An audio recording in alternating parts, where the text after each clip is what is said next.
Hello, everyone. Hey, good morning. You are here on the front live leadership lessons from the front on a Wednesday morning. It's a special time. What I like to do is sometimes I'm meeting with guests at different times and such. And so this is a special edition of the front. I'm going to be playing this right now this morning. If you're watching live, thank you so much. If you're tuning in later, we really appreciate you. Do me a favor, make sure you like the show. I'm going to tell you at the beginning, hit the share button because it's so important we get the word out. We get that excitement out. We teach other leaders. We grow other people. That's the whole methodology behind the program. Do me a favor also, if you would, check out leadtheteam.net for free sales training, motivational content, and leadership tips. And tune into the YouTube channel at leadtheteam.tv. Hit that subscribe button there. So today I have got a very special guest with me. I've got Mr. David Vila, CEO of IPD, and we're going to get together with him right after this. Thanks for tuning in to Lead the Teams, the front.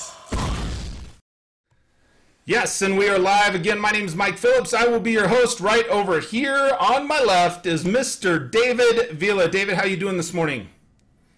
I'm doing wonderful, Mike. Doing wonderful, man. Excited about our conversation. I am too. Thank you so much for taking the time to a time out of your day. I know you're just back to back. You've got some exciting people in your office and a ton of exciting stuff going on over there. I tune into you. I'm certainly a fan and have learned a lot from you over the years. So I'm really honored to have you as a guest on the show. My pleasure. So if you would, do me a favor and just share with the audience, maybe 1 or 2, 3 minutes, kind of who is David Vila, a little bit of your business background, kind of who are you and what you do, and go ahead and jump in right there. First, man, thank you for having me, brother. It's definitely Absolutely. an honor. And, we've engaged on social media for a while, and we haven't had the opportunity to meet in person. I look forward to that, man. So thank you so much. Happy Thanksgiving. Man, who am I, man? You know, that's a very unique question because I think it changes every day in some capacity with what I do. But who I'm a believer. I'm a husband. I'm a father. Then I'm a CEO, a business owner, an entrepreneur, and but man, I just love people. I love people. I think that I'm called to people. I'm called to help people. And, here's the good news about that, man. Anything and everything that you desire to do, if it's going to be monetized, I believe that it's attached to people because people are the gatekeepers of money. And so that's what I do, man. I just help people. I love people. My heart is to see people go from where they thought they never could to where they can. And so, man, I just that's kind of a little bit of background of who I am. I'm a business owner, I'm an investor. I do a lot of different types of things. But when it comes down to it, man, I love motivating and leading people. I would agree. You're definitely well. From what I know of you, like I said, or like you said, you and I have been connected on social media for quite some time, and certainly you've had an impact on me as a person. The things that you do, the things that you share, the content that you bring, and I think it's just fantastic. And here's one of the things I really, for me, I love about you is you are someone from the outside. You are fearless when it comes to business, when it comes to bringing your faith into your business. That's okay. That's a part of who you are. And I really respect that about you, David. I think it's awesome. So let me ask you, when we're getting into a live leadership lesson, and you are a business owner, you're impacting people within your business, what would you say are some of the most important decisions that you make on a day-to-day basis as a leader within your organization? Because I know you're about empowering people too, but you, David Vila, what are some of the most important decisions that you make on a day-to-day basis? Absolutely. And kind of one thing, just because I'm sure there's going to be somebody that watches this that's not familiar with me. Sure. And so just backing up a little bit, I think that the way we do things, someone will see me that does know me, maybe someone like you, if we meet, a lot of times someone will say, man, you're so transparent, your business, I've watched, it seems like your business operate on a daily basis because we're using Right. Facebook a lot, what have you. And I think that it's not that I set out to do that. Maybe we're more deliberate with that today, Mike. But the reason we do that is because I don't know any other way to lead. I think leadership by definition, John Maxwell says it's influence. Well, influence can't be in action and can't be activated without actually interacting with people. So, for instance, I'm only influencing when I'm leading by example. I'm in the middle of it. Somebody's watching me do it. Someone sees me do it and then believes they can do it, so to speak. So we do that throughout the day. So with that being said, that's kind of how we built our business. I Mm-hmm. really, really believe. Got a new book just released in a bite-sized book called Motivated. And it's Mm-hmm. about not only how I found my it, but how I help other people find theirs. And I genuinely believe that's a calling of mine. And the reason I'm saying that is because the decisions I make on a regular basis, on a daily basis, Mm-hmm. involve the people that are here. It involves listening to them. We have a very strict process and schedule here, or I should say a lot of things going on. So we always have projects going on and things happening. And I'm not that organized, to be honest with you. If I were by myself right now, I'd be probably naked on an island sucking my thumb, right? I mean, in other words, curled up in a ball, in a fetal position, because I'm not that organized.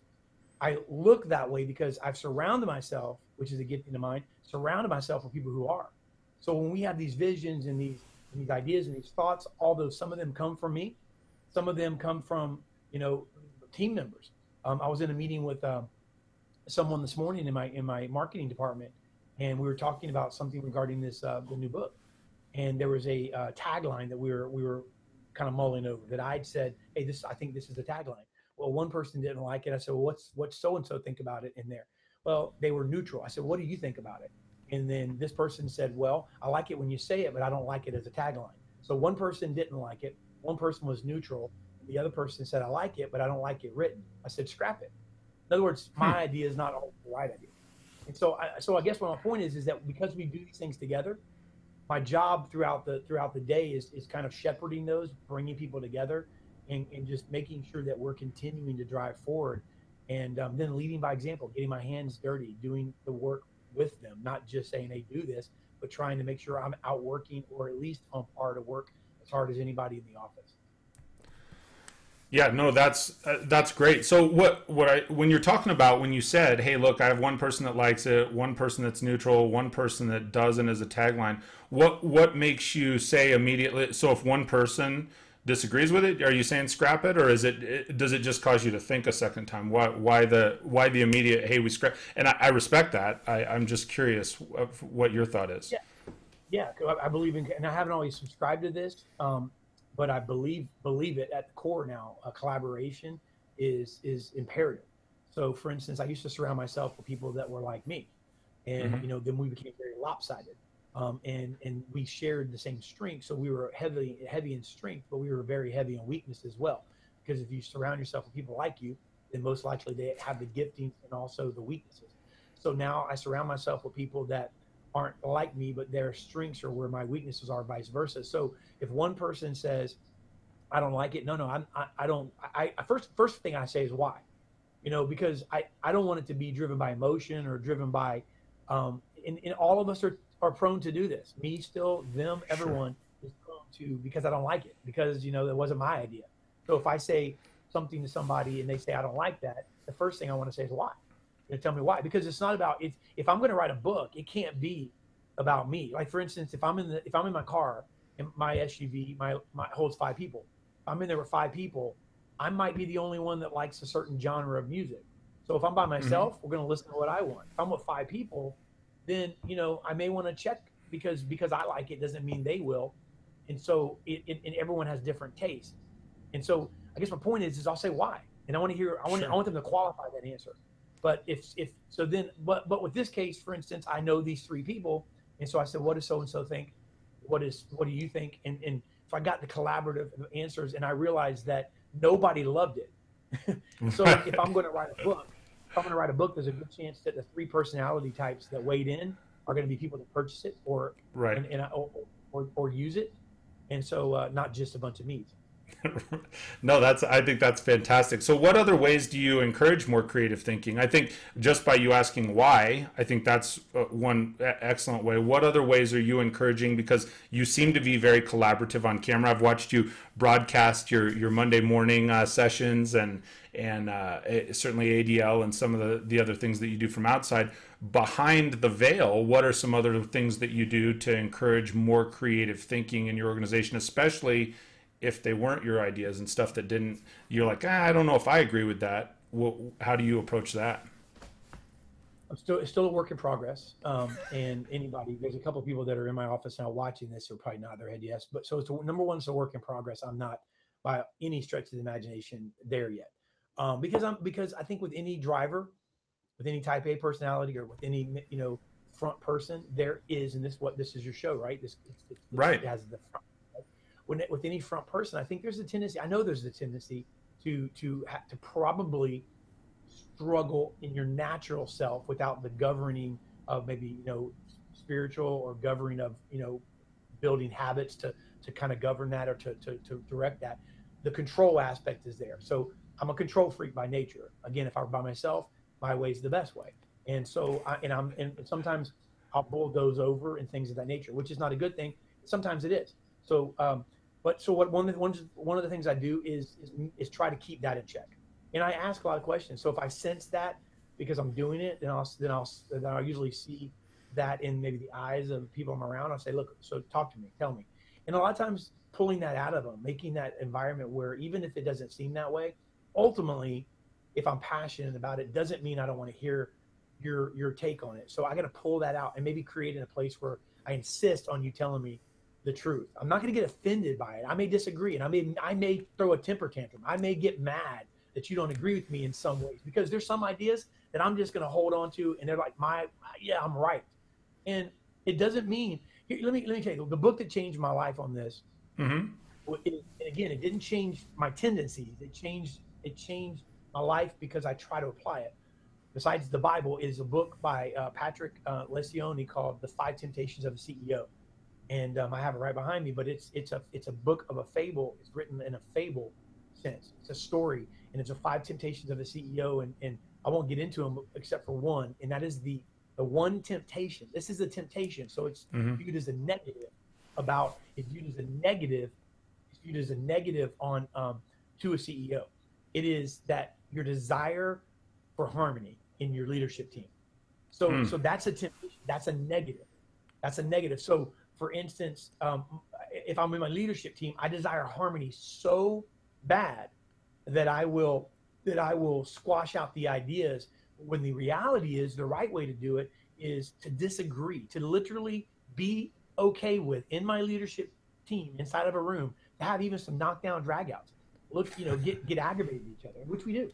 And then, look, I mean, maybe even before you get used to it, some people might get offended in love, and then take every advice, every opinion, and then realize that there is a decision at the end, though. The decision at the end has to be made. Someone's got to make that decision. Then we walk out agreeing to disagree. And all that's not easy, but that's some of the things I've, that I've tried to put into practice.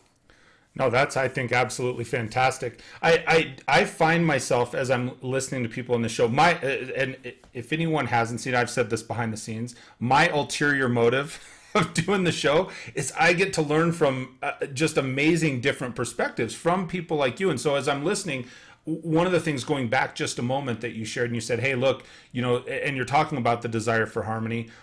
I'll tell you, in my organization, that's something that is a struggle. And I ask people for their input, and I'll say, hey, I genuinely want to know this. I had one of the young ladies who works for me just last week that she says, well, when you were talking about this, it was a little bit harsh. It might have been a little bit harsh. But nobody says that to me in the moment. I want them to say it to me in the moment, but they won't say it to me in the moment. They might say it after the fact. How do you get, what is a tactic maybe that you use? Because you said, I go after it until they'll tell you the truth, like in that room, in that strategy session, in that moment.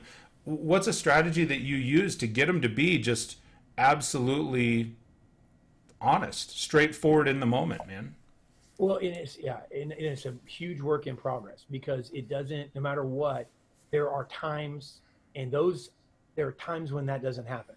And there are times where, like you you said, somebody may even feel like that you're bulldozing it. And so and those moments are amplified, because and so Sure. it seems those moments are amplified. People remember those. So one of the ways you have to do is you have to be deliberate about it first. So I have to try to be cognizant of the fact that it's that I do that. And I think another thing, it can't happen without familiarity. It can't happen without spending time. The phrase that familiarity breeds contempt, I don't agree with that. Yeah. I never have. Once I really, well, I guess I never really knew until I heard it. But then when I really begin to get into leadership, I've never agreed with that phrase. I get it. I understand that when somebody's around you, they begin to see the holes in your leadership. But that's, to me, I have people that I'm very close to that for different reasons are mentors in my life, spiritual mentors, things of that nature. And I see their weaknesses. I can be around them for 30 minutes and see the humanity of them. But I don't view that as a negative. I view that as they're real.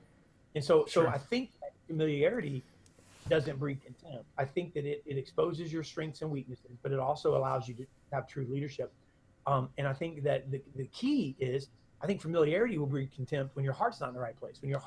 When you put yourself on a Yeah. pedestal and somebody views you as an idolizes you, and they're around you, but they're viewing you in that way rather than really seriously trying to better their life. And so I think you have to be select on that. But so I think spending time around them, because I don't think that can really happen without being deliberate on our end. Sure. On their end, it has to be the right people. Then you have to spend time with them. Those people have to be around you for a lengthy enough period where they can get used to it. Because in the beginning, it's going to be a shock to anyone that comes into that system, because most people aren't exposed to that, where they came from, and they're not exposed to that. So I found out it's rarer than you think. And but man, I tell you what, to me, it's the real way. It's the only way to gain significant impact through people. I've often said this, like, if your vision's got to be big, right? If you're a visionary, Right. you've got a big. So if you have a Absolutely. big, Matt, if you close your eyes, or if you drove home today and you thought about the things that you think about, you begin to just think about them. Begin to think about it. Wow, man, I want to do this, I want to do that. And all of a sudden, if that's big, then it requires people. If you think about that, people have to be involved.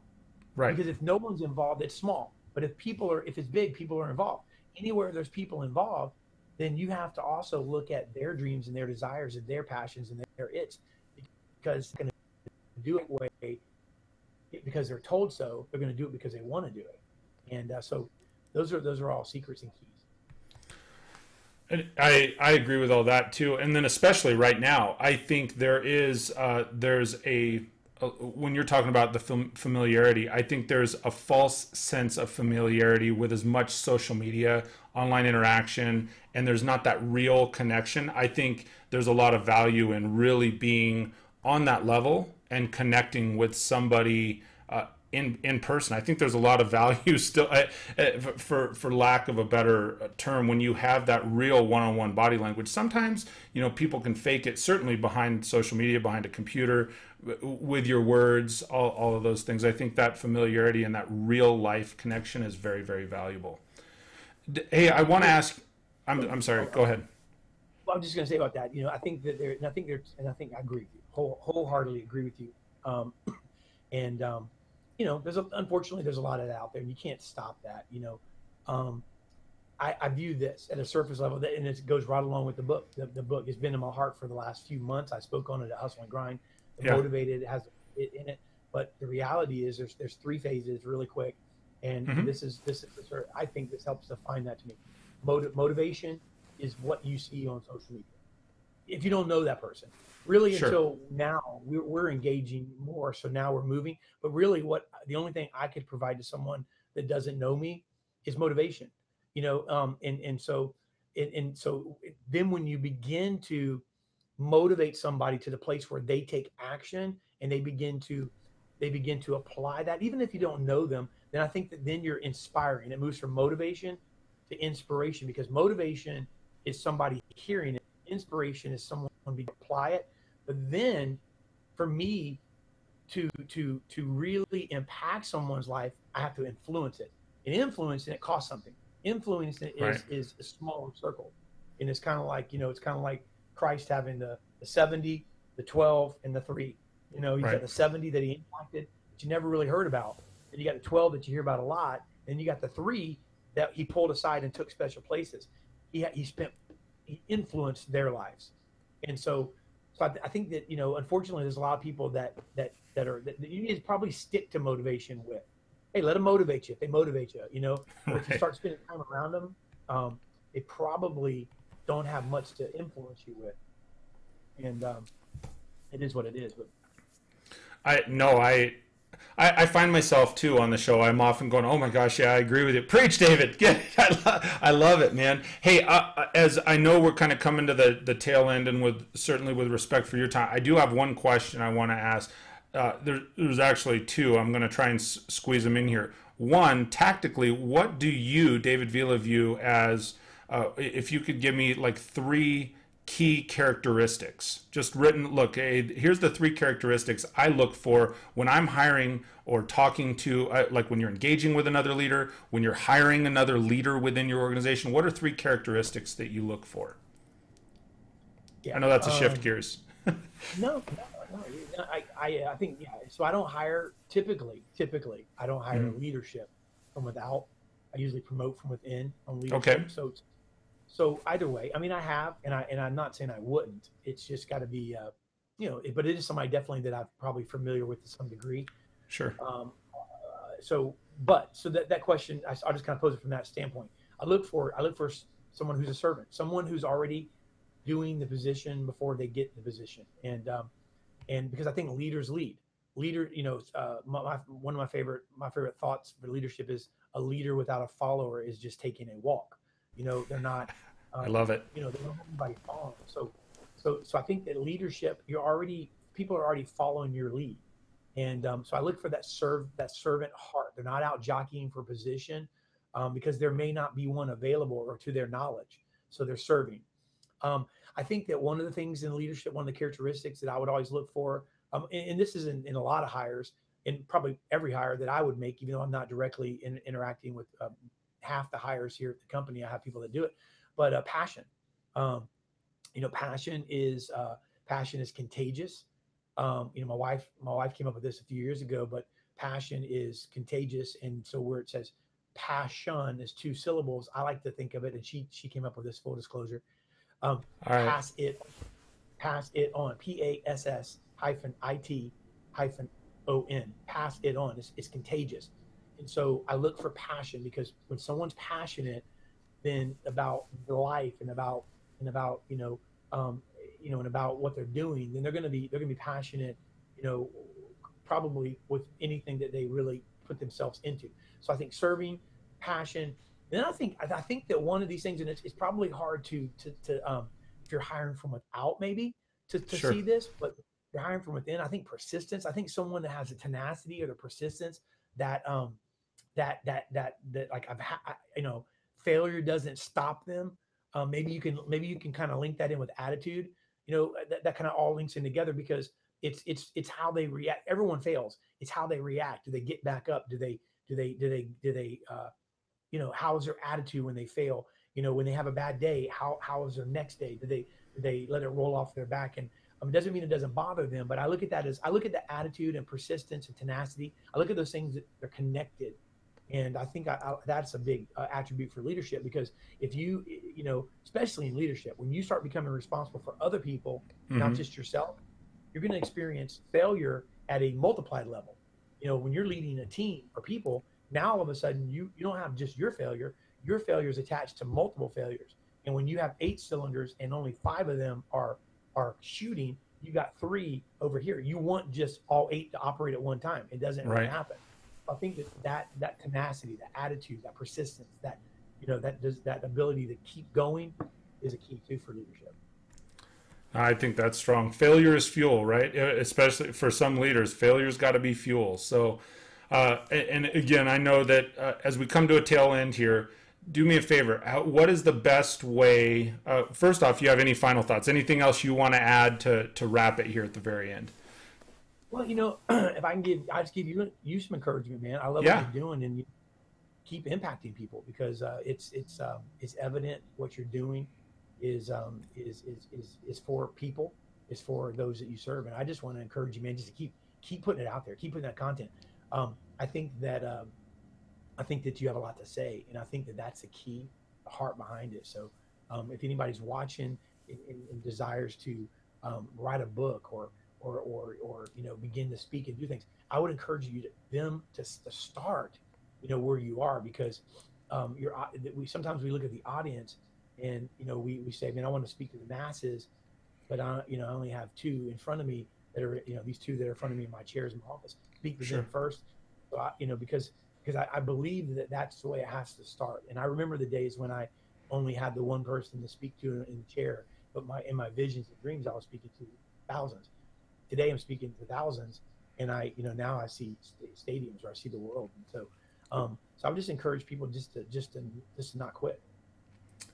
I agree with you. I think one of my favorite statements that you just said is, for whoever it is, whoever's watching, whether it's you, whether it's me, whether it's that one person that's out there that says, hey, I'm tuning into this video right now, start where you are. Because the key is, if you start and you get rolling. So David, thank you so much for taking your time and sharing your insight and your wisdom with people today. What's the best way for people to reach out and communicate with you, to reach out and contact you if they're interested? Absolutely. The best way to reach out would probably be on Facebook. And of course they can call into our offices. I mean, a lot of people don't really know, because we only show certain parts of our office, but we have 50 people that work here in our company in Tampa. So we have a lot of people that you can reach out to. We're available all the time. And so our office's number is 813-630-5888. As far as me on Facebook, just follow me on Facebook. The messages on Facebook, either I'm interacting directly, we have social media team, but I always, I'm heavily involved in that, and I always get the messages. But I'd love to connect. I get, Mike, every single day, multiple times a day, people that message for all different types of things, and I'm available. I don't ever want that. If I grow, the one thing I don't ever want to farm out out is my ability to connect with somebody if they need to connect with me. That's the one thing that I always want to make room to, because I can't, that's what I want to do. I want to help people. So as much as possible, I'm available one-on-one, within, and so it may take a little bit of time to make that happen, but happens every day. So reach out, please. Let's talk, and I'd love to hear your story. And I would absolutely edify what you're saying. David is, and I do know you have a team behind it. I also know, while you and I have connected, it's really not that long. Like I think I reached out to you a month or two ago, said, hey, you want to go on the show? And it's like, you're right there. You're available. I think you do practice what you preach, so to speak, right? You live what you say, man. I think it's awesome. So thank you very much for being on the show today. I appreciate you, David. Hey, appreciate you, Mike. Thank you for having me, man. Absolutely. All right. So for those of you that took the time to tune in, and do me another favor, now that you've got to see it, and every time I hear David speak, man, he spits fire. He's got so much wisdom and so much to share, and is just an absolutely amazing person. I'm telling you, if you don't follow him on Facebook, you should. You can look him up at David Villa. He's got a group of game changers. If you're somebody that is a game changer that's making a difference and you want to connect, I know that's I'm sure another way. And just an absolutely fantastic show. Do me a favor, if you did not already, hit that share button, because I would love to get the word out and get that wisdom out there. Also, just a quick reminder, I do this show every Wednesday and Sunday. Wednesdays, we're doing a live leadership lesson just like this with someone that is an outstanding leader in multiple different verticals, and I would love for you to tune in for that live. I also Sunday share the traditional front podcast, which includes, often that's more tactical, and there's sales training, there's personal growth training and motivation, and all kinds of other themes. So I'd love for you to tune in to those with me. You can check that out at leadtheteam.tv. And thank you so much for taking the time to tune in and join David and myself today. Hope you've gained a lot out of this. And I will tell you what, until we speak next, I hope you have an absolutely fantastic day and have a happy Thanksgiving, everybody. We'll talk to you soon.